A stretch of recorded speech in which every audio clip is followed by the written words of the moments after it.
Russia has conducted one of its largest, most lethal strikes on Ukraine's energy grid, and Ukraine has moved to paralyze Russia's explosives plant.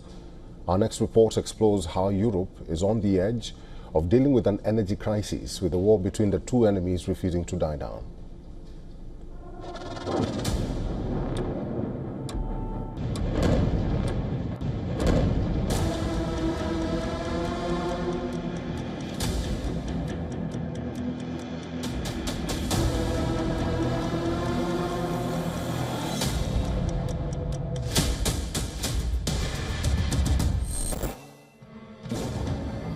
A series of strikes and counterstrikes. Ukraine and Russia are armed to the teeth, trying to paralyze each other's energy grid and drain natural oil and gas reserves. In the last 24 hours, Russia launched one of its most lethal and massive attacks on Ukraine's energy infrastructure. Ukraine says it has not experienced an attack of this magnitude since Russia launched its offensive in 2022.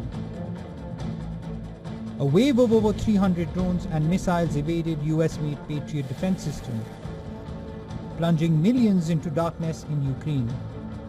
Kyiv's largest state-run gas firm, Naftogaz, said Russian attack hit its main gas production sites in Poltava, which is in the Kharkiv region.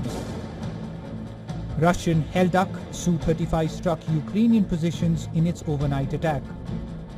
Moscow claims its bird destroyed Ukrainian personnel and armored vehicles using UMPK glide bombs. Ukraine moved to attack one of Russia's largest ever chemical plants. Its Azot facility is Russia's only producer of higher aliphatic amines, an ammonium nitrate which is also a component in explosives. Kyiv security services launched UTE drones which traveled over 1,500 kilometers from the front lines and smashed into Russian Orsk refinery.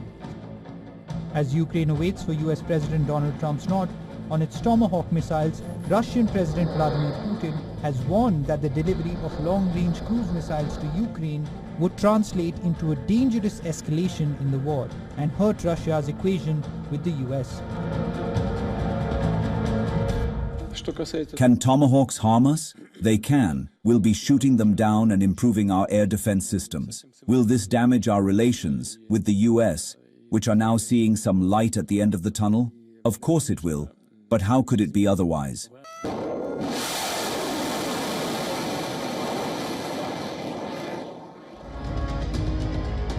While Trump mulls over Tomahawks, his administration has cleared $51 million in arms sales for Kyiv. Russia seems to be sharpening its own weapons kit. Moscow has upgraded its Iskander-M short-range ballistic missiles and Kh-47M2 Kinzhal air-launched missiles. The Kinzhal, dubbed as Killjoy by NATO, is Russia's latest system with hypersonic aeroballistic missiles.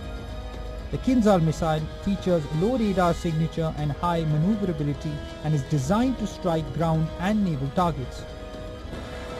It flies at a normal path before suddenly veering off or diving steeply, maneuvers that confuse and evade a Patriot interceptors. As Europe treats Ukraine as its first lineup of defense, Russia says being weak is not an option. With neither side backing down, the battlefront seems to be spiraling into a massive energy crisis in the region.